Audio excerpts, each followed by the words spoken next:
ভাই, আজকে আলোচনা করব এই সময়ের প্রধানমন্ত্রী দেশপুত্র জনাব তারেক রহমান সম্পর্কে। আপনারা জানেন যে 4 মাসের কাছাকাছি সময়ে তিনি বাংলাদেশের রাষ্ট্রীয় ক্ষমতা আছেন। বাংলাদেশের জনগণের দীর্ঘদিনের আকাঙ্ক্ষা ছিল যে গণমাত মানে গণমানুষ কেন্দ্রিক একজন প্রধানমন্ত্রী হবে, যিনি সাধারণ মানুষের কথা ভাববেন, সাধারণ মানুষের ভাগ্য পরিবর্তন করার চেষ্টা করবেন এবং সাধারণ মানুষের পাশে থেকে তাদের দুঃখ দুর্দশা দূর করার চেষ্টা করবেন। আপনারা জানেন যে গত 17 বছর দুঃশাসনে মানুষের কথা বলার অধিকার ছিল না, কিন্তু আজকে তারেক রহমান বাংলাদেশের প্রধানমন্ত্রী হওয়ার মানুষ স্বেচ্ছায় কথা বলার সুযোগ পাচ্ছে, তাকে কাছে পাচ্ছে এবং যে কোনো প্রয়োজনে তারেক রহমান মানুষের পাশে গিয়ে দাঁড়াচ্ছেন। আপনারা জানেন নির্বাচনের পূর্বে তারেক রহমান যে প্রতিশ্রুতি দিয়েছিলেন যে আপনার ফ্যামিলি কার্ড তা তিনি চালু করেছেন, কৃষি কার্ড তিনি চালু করেছেন, সারা বাংলাদেশে তিনি খাল কাটা কর্মসূচি গ্রহণ করেছে এই অর্থে যে যদি বাংলাদেশে পানি থাকে তাহলে আমরা শস্য দ্বিগুণ করতে পারবো। এবং আজকে তিনি বৃক্ষরোপণ কর্মসূচিও বাংলাদেশে গ্রহণ করেছেন, যাতে করে সারা বাংলাদেশে বিভিন্ন রকমের ফলের গাছ সহ ঔষধি গাছ সহ বিভিন্ন রকম গাছ যেন বাংলাদেশে লাগানো যায় হয়।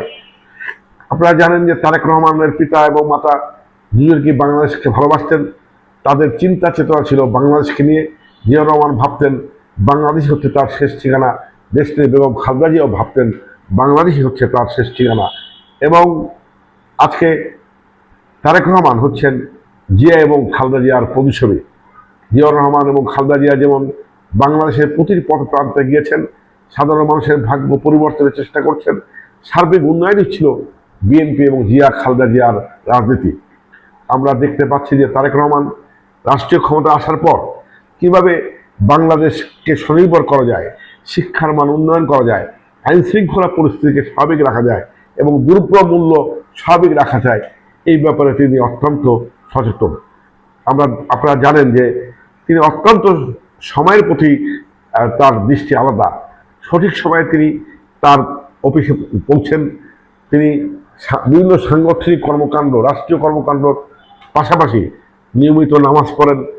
পাশাপাশি আমরা দেখতে পাচ্ছি যে তিনি যখন বাংলাদেশের কোনো পথপ্রান্তরে যান, কোনো জনসভায় হাজার হাজার মানুষ তার জন্য অপেক্ষায় থাকে।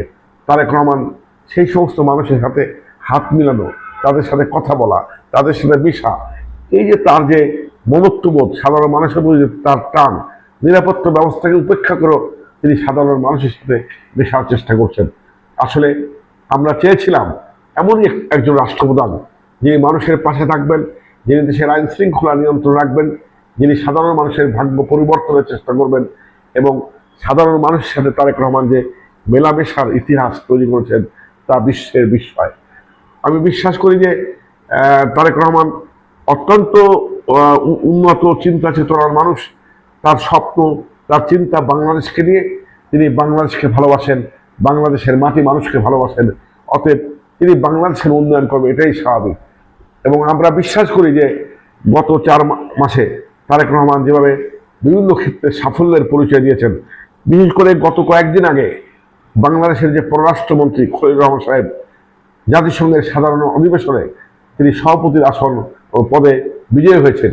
এই গৌরব বাংলাদেশের এবং এই গৌরব তারেক রহমানের যে তিনি একজন বিচক্ষণ ব্যক্তিকে আপনার এরকম একটি গুরুত্বপূর্ণ পদে, পররাষ্ট্র পদে নিয়োগ করেছেন।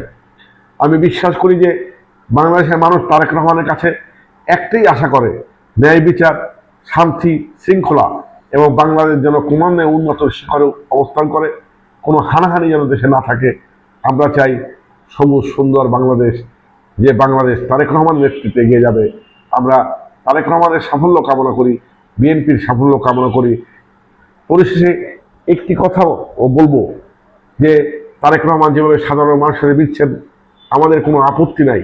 তার পাশাপাশিও যেন তিনি তার নিরাপত্তার দিকটাও ভাবেন, তার সাথে যারা আছে আইন শৃঙ্খলা বাহিনী, তারাও যেন সজাগ দৃষ্টি রাখেন। কারণ একটি কুচক্রী মহল তারেক রহমানকে বিতর্কিত করা, বিএনপি সরকারকে বিতর্কিত করা, জনগণ থেকে বিচ্ছিন্ন করার বিভিন্ন অপচেষ্টা করছে। আপনারা গত 4 মাসে আপনারা দেখছেন যে তথাকথিত বিরোধী দলের নামে কি নোংরামিগুলো বাংলাদেশে করার চেষ্টা করছে। আমরা গণতন্ত্রে বিএনপি বিশ্বাসী, তারেক রহমান বিশ্বাসী, আমরা সংবাদপত্রের স্বাধীনতা বিশ্বাসী। আমরা সকল মানুষের অধিকারে বিশ্বাসী। সেই অধিকারগুলো তারেক রহমানের মাধ্যমে বাংলাদেশের জনগণ পাবে, সেই প্রত্যাশাই রইল। আল্লাহ হাফেজ।